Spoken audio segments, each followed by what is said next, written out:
आज का दिन त्याग का दिन है। पिछले वर्षों में ऐसी स्थितियां बनी कि हम कुछ त्याग करना भी चाह रहे थे आप लोग, लेकिन नहीं कर पाए क्योंकि एक साथ समूह में एकत्रित नहीं हो सकते थे। इसलिए पुण्यशाली व्यक्तियों को ही ऐसे पुण्य के अवसर प्राप्त होते हैं। आपने देखा होगा, कोई अभिषेक करना चाहता है तो कोई रोग हो जाता है या अन्य परेशानियां आती हैं, कोई आहार देना चाहता है तो कहीं सूतक लग जाता है, कहीं और परेशानियां आ जाती हैं। हमने अपने जीवन में देखा है, यहाँ तक कि चाहे आचार्य श्री भी हों तो आचार्य श्री भी जो चाहते हैं वो नहीं हो पाता है। तो जब आचार्य श्री तो दुनिया के सर्वश्रेष्ठ पुण्यशाली व्यक्ति हैं, जब वो भी जो चाहते हैं वो नहीं हो पाता है, तो हम कौन से खेत की मूली हैं कि हम जो चाहते हैं वो हो पाए। लेकिन जैन दर्शन में ये कहा गया है कि आप भावना भाते रहो। भावना भाने से भी पुण्य का अर्जन होता है। जम सकई तम की रही, जो कर सकते हैं वो करो, जो नहीं कर सकते उसकी भावना करो। तो भावना भाने से भी पुण्य का अर्जन होता है। तो एक व्यक्ति था, कोटा में एक व्यक्ति था, और उसने पूज्य सुधा सागर जी महाराज से निवेदन किया कि मैं अकेले मंदिर बनवाना चाहता हूं। तो महाराज जी ने कहा भावना भाते रहो। तो उसने उस मंदिर को बनवाने के निमित्त से एक भूमि खरीद ली, और भूमि खरीद ली तो वह भावना भाता रहा, और उस भूमि की कीमत बढ़ती गई बढ़ती गई बढ़ती गई। और उसने जब मंदिर के लिए दान दिया, कितना दान दिया? 30 करोड़ रुपए दान उसने दिया। कल एक इस भारत भूमि के गौरव कह सकते हैं उनको, जिनको सभी जानते हैं, वो चर्चित भी हैं परिचित भी हैं। कल आचार्य भगवान के चरणों का सौभाग्य उनको प्राप्त हुआ, पाद प्रक्षालन का आहार दान देने का सौभाग्य प्राप्त हुआ। तो उन्होंने कितना दान दिया? 21 से समझ जाओगे आप। अभी पिछले वर्ष भी पूर्णायु, फिर अभी कुंडलपुर, तो और 5 प्रतिमा भी उन्होंने ग्रहण कर ली। यानी आचार्य भगवान के चरणों का कितना प्रताप और आपने देखा है, सुना है। तो ये होता है कि आचार्य भगवान के चरण जिसके यहाँ पड़ते हैं, अपने आप उसके भाव त्याग के हो जाते हैं। तो उसने ऐसे एक और व्यक्ति था, राजस्थान की ही बात थी, अर्थुना की, कि उसने कहा मंदिर के लिए अपना मकान दान दे दिया, और उस मकान के दान के प्रभाव से पहले वह जो गरीब था उसकी गरीबी दूर होती चली गई, और उसने फिर 1 करोड़ रुपए का दान दिया।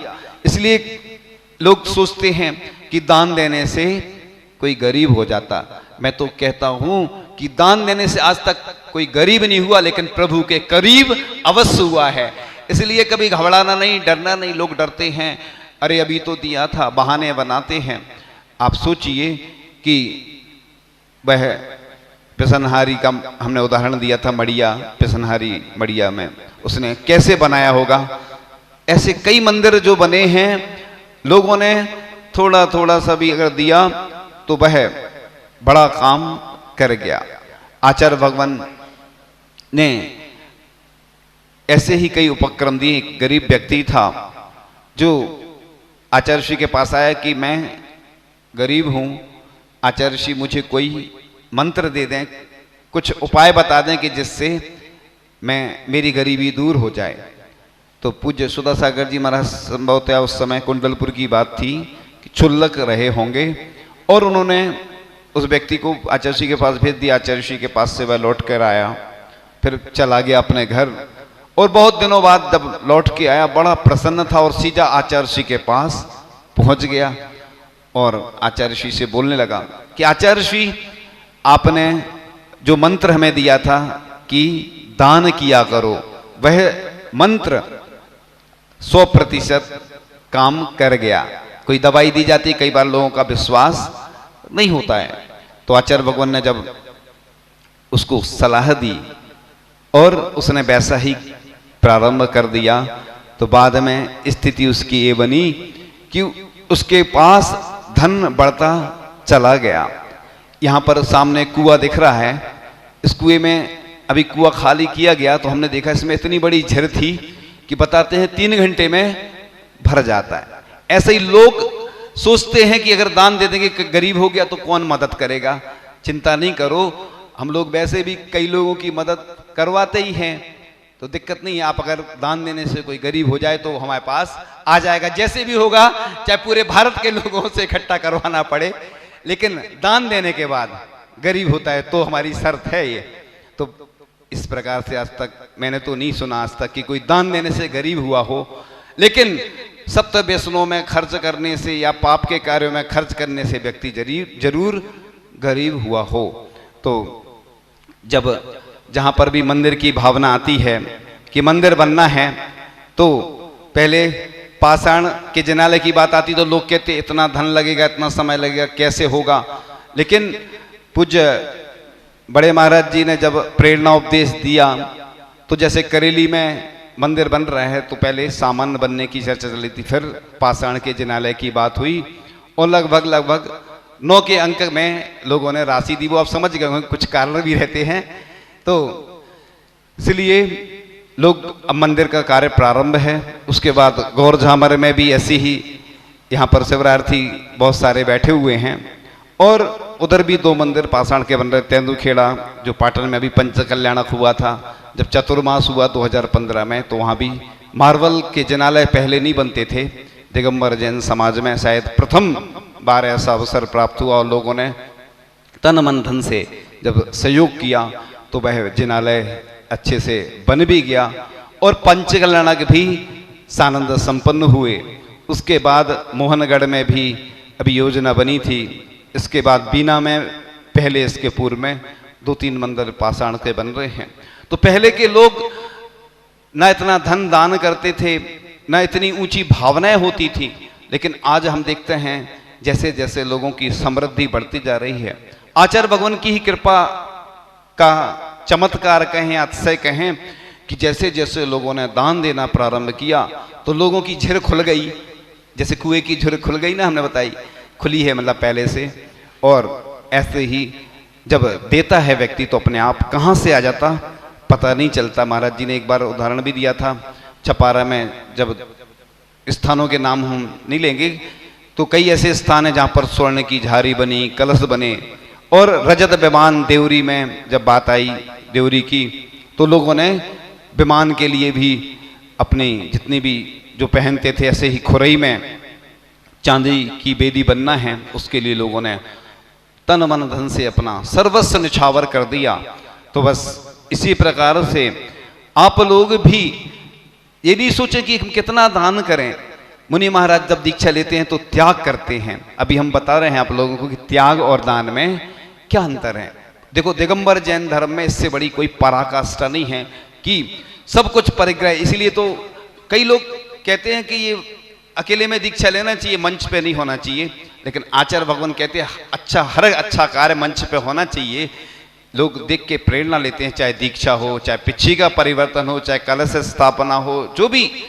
ये लोग सोचते हैं कि प्रदर्शन के कार्य। एक बार एक डॉक्टर थी जबलपुर में, हमसे कहने लगी, महिला थी वो, महाराज जी ये पंच कल्याणक क्या होता है, इसमें इतना पैसा खर्च हो जाता है, प्रदर्शन की चीज है, ऐसे नहीं होना चाहिए। उनकी भावना ऐसी रही होगी, जो पढ़े लिखे लोग रहते हैं उनके मन में यही प्रश्न आते हैं कि शिक्षा चिकित्सा में खर्च होना चाहिए, मंदिर विधान आदि इनमें क्या है, दिखावा होता है। हमने उनसे कहा आपकी शादी हुई थी? बोले हाँ। तो कमरे में की थी कि सबके सामने की थी? उन्होंने कहा सबके सामने। तो ऐसे ही जब आप लोग पाप के कार्य सबके सामने करते थे, दिखावा के साथ करते हैं, तो पुण्य के कार्य तो और अच्छे से दिखावा के साथ, प्रभावना के साथ करना चाहिए। ये कोई बुरी चीज नहीं है। लोग हमने देखा है कि ऐसे ही तर्क करते हैं कि पंच कल्याणक विधान क्यों होते हैं इसमें, लेकिन भगवान की भक्ति प्रदर्शन के साथ दिखाते हुए और अच्छे ढंग से करना चाहिए, जिससे कि पूरे देश और दुनिया में उसकी यश कीर्ति फैलती है, उस दान करने वाले की भी यश कीर्ति फैलती है, और जो अच्छा कार्य करता है उसकी प्रशंसा भी होती है। और कोई बुरा कार्य करता है तो आपको मालूम है उसकी अयश कीर्ति भी फैल जाती है। तो बहुत अच्छी पंक्तियां कहीं पर उपलब्ध हुई कि दानवीर कर्ण का मान होता है, दानियों के गौरव का बखान होता है। जो दान करता है तो कितनी पूरी दुनिया में प्रशंसा होती है उसकी कि उसने इतना दान किया। जो दान की महिमा को समझ जाता है, दुख में भी सुख अनुभव वो पाता है। तो ऐसे महान दानी हुए हैं कि जिन्होंने बहुत बड़े बड़े दान किए। तो गरीबों को दान दो और कीर्ति कमाओ, मनुष्य के लिए इससे बढ़कर लाभ और किसी में नहीं है। बहुत सारे लोग आते हैं कि हम कुछ काम ऐसा करें कि जिससे हमारी प्रसिद्धि फैले, तो लोग दान जो करते हैं, हाँ, जो लोग भी दान करते हैं उनकी कीर्ति दान से ही अपने आप फैलती चली जाती है। अब और कोई आप काम करोगे तो हो सकता है उतनी प्रसिद्धि नहीं फैले। और पूरे देश में कई स्थान ऐसे हैं जहां पर साधु जाते हैं तो उनके लिए कई बार जो शौच आदि के लिए भी कहीं भूमि नहीं रहती है, तो हमेशा, और धर्मशाला तो बन जाती है, मंदिर बन जाते हैं, लेकिन उसके लिए भी यहाँ पर भी उस दिन पार्श्वनाथ भगवान के मोक्ष कल्याणक के दिन बहुत सारे लोगों ने उदार मन होकर अपनी भावना व्यक्त की थी। और आज भी और आगे भी अभी लोग जो रह गए हैं वो लोग इसका लाभ लें, क्योंकि वह मंदिर के लिए ही होती है। और जब भी त्यागी व्रती साधु संत आते हैं, हम पूरे देश में जहाँ जहाँ जाते हैं, सबसे पहले आचार्य भगवान भी पहले जब चतुर्मास देते थे सबसे पहले यही पूछते थे कि वहाँ पर व्यवस्था है कि नहीं। दिल्ली आदि पे भी आचार्य श्री यही बोलते थे कि दिल्ली हम क्यों नहीं जाते, क्योंकि उधर व्यवस्था नहीं मिलती है, इसलिए पास में ऐसी भूमि होना चाहिए। पूरे देश में जहाँ जहाँ भी ऐसी स्थितियाँ हैं वहाँ पर सबसे पहले एक ये प्रयास होना चाहिए कि हमारे जिन धर्म की पताका हमेशा फैलती रहे, साधु संतों का समागम, प्रवास, चतुर्मास, वाचना आदि हमें मिलती रहे। आप लोगों से साधु संत कुछ नहीं कहते हैं, धीरे से पीछे कमंडल उठाते और चल लेते हैं।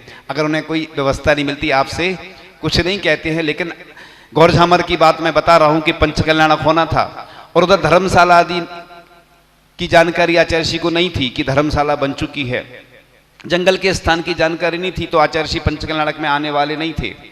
लेकिन जब महाराज जी लोगों ने बताया कि आचार्य श्री उधर धर्मशाला भी बन गई है और जंगल का स्थान भी है, तो आचार्य श्री ने तुरंत जो दूसरी दिशा में जाने वाले थे और तुरंत विहार किया और हम लोगों ने आचार्य भगवान की आगवानी की और ऐतिहासिक पंचकल्याणक आचार्य भगवान के सानिध्य में 2015 में होली के समय हुआ था। तो इसलिए पूरे देश के लोग ऐसी भावना रखें, प्रयास करें कि एक संत निवास हो, अरिहंत निवास हो और एक जंगल का स्थान अवश्य हो। तो इस प्रकार से आप लोग जब ऐसी भावना भाएंगे तो निश्चित रूप से साधु संत आपके यहाँ आएंगे और आपका जीवन तो अच्छा बनेगा। साधु संत भी कहीं ना कहीं तो चतुर्मास करेंगे, वाचना करेंगे, लेकिन अगर उनकी अनुकूलता रहती है तो उनको भी आनंद आता है। तो दाता जो होता है वह करोड़ों में होता है। इसलिए आचार्य भगवान के लिए पूज्य धर्मसागर जी महाराज ने कविता लिखी थी और स्तुति जैसी है। स्वस्थ तन हो स्वस्थ मन हो, न्यायोपार्जित हो धन सारा, न हो विपदा न बीमारी, न हो कोई गम कमारा। रहे सब स्वस्थ बतन ओ मन, बचन भी हो मृदुल मंजुल। धर्म गुरु चाहे बन जाए, स्वस्थ चेतन भी हमारा। धर्म गुरु चाहे बन जाए, स्वस्थ चेतन भी हमारा। इस प्रकार से आप लोग कहते कि महाराज जी बोलते नहीं हैं, तो उनकी तरफ से आचार्य श्री के लिए जो पंक्तियां लिखी थी कि आचार्य भगवान ने 7 स्तंभ बताए थे, स्वस्थ तन स्वस्थ वचन। इसके बारे में पहले भी आपने सुना होगा, इसलिए उसकी ज्यादा व्याख्या करने की अभी आवश्यकता नहीं है। आचार्य श्री के चरणों में कुछ पंक्तियां कहकर, कुछ बात और कहकर फिर कठिन साधना संयम तप में बीती मेरी जवानी है। विद्याधर से विद्या सागर तक की अमर कहानी है। सारी दुनिया की सुंदरता पग पग पर शर्माती है। जाने क्या आकर्षण है उनमें, दुनिया दौड़ी जाती है। हो निसलय इस महाव्रती ने कर्मों को चकचूर किया। लौकिक सुख की इच्छाओं को बन सम्यक्ति दूर किया। शोभायमान तप से शरीर उसे परम दिगंबर सत का दर्शन कर लो सभी मुमुक्षु चलते फिरते तीर्थ का। नहीं आज तक देखे ऐसे साधु अपने जीवन में, भक्त समर्पण कर देते हैं सर्वस्व जिनके चरणों में। नहीं लेखनी लिख सकती है इस वैरागी की गाथा, नहीं उसे गा सकती वाणी झुका रहे अपना माथा। ऐसे आचार्य भगवान के चरणों में हम यही भावना बातें हैं कि आचार्य भगवान आपकी प्रेरणा, मार्गदर्शन, उपदेश और सानिध्य से जो भी उपक्रम चल रहे हैं उन सब उपक्रम में लोग तन मन धन से जुड़ें और आपकी जो भावना है वह पूर्ण हो। और आचार्य भगवान का सानिध्य जो MP नगर में जिनालय मिल रहा है, बन रहा है, उसका पंच कल्याणक आचार्य भगवान के सानिध्य में हो, वह ऐसा भव्य जिनालय होगा पूरी दुनिया देखकर दंग रह जाएगी कि हमारे जिन धर्म की प्रभावना, जिन शासन की प्रभावना ऐसी हो। तो इस निमित्त से वह जो जिन मंदिर है हजारों 2000 वर्ष के लिए ऐसा जिनालय बन रहा है और ऐसा लिखा है शिल्प रत्नाकर ग्रंथ में कि करोड़ों वर्षों के उपवास का फल, जन्मांतर में किए गए तप तथा करोड़ों दान का फल यदि किसी को एक साथ मिल जाए तो वह नवीन जिन मंदिर निर्माण कराने वालों को मिलता है। जितने लोग बैठे हैं करोड़ों उपवास कर सकते हैं क्या? नहीं कर सकते। लेकिन मैं आपको बहुत अच्छा तरीका बता रहा हूं कि उपवास नहीं कर पाते हो तो जिन मंदिर में जितना अपना सहयोग दोगे कि तो करोड़ों उपवास के जितने प्रतिशत होगे उतना फल आपको प्राप्त होने वाला है। ऐसा लिखा है कि सबसे ज्यादा पाषाण के जिनालय का फल मिलता है, अनंत गुना फल लिखा है पाषाण के जिनालय बनवाने का। इसलिए आप लोग भले ही भजन में गाते हैं छोटा सा मंदिर बनाएंगे वीर गुण गाएंगे, हमने उसको चेंज कर दिया सुंदर सा मंदिर बनाएंगे प्रभु गुण गाएंगे। ऐसा जिनालय हम बनवाएं कि जिससे आपका पुण्य भी लिखा है कि छोटी सी भी प्रतिमा विराजमान करवाता है, छोटा सा भी मंदिर बनाता है, उसके पुण्य का वर्णन करने के लिए सरस्वती भी समर्थ नहीं है। फिर जो इतना बड़ा जिनालय बन रहा है उसके लिए आप लोग अवश्य तन मन धन से जुड़ें और पूरी दुनिया को प्रेरणा दें। अपने जितने रिश्तेदार हैं, परिचित हैं, सभी को जोड़ें, क्योंकि जब भी कोई आप लोग काम करते हैं तो सबको निमंत्रण देते हैं, सबको बुलाते हैं, सबको बताते हैं।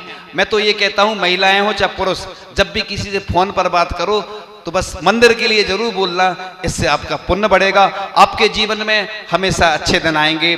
और इन्हीं भावनाओं के साथ कि आज त्याग का दिन है और जिस प्रकार से उस व्यक्ति ने अपने जीवन में छोटा सा भी सहयोग करके, दान करके उस व्यक्ति का जीवन परिवर्तित हो गया और आचार्य भगवान के कृपा से उसकी गरीबी दूर हुई और आपकी भी गरीबी दूर हो। आप भी प्रभु के करीब आए, आप भी त्यागी बने, दानी बने और आपकी प्रसिद्धि पूरी दुनिया में फैले। इन्हीं भावनाओं के साथ आचार्य भगवान गुरुदेव शिक्षण विद्यासागर जी महामुनिराज की बोले पूज्य श्री भाव सागर जी मुनिराज की।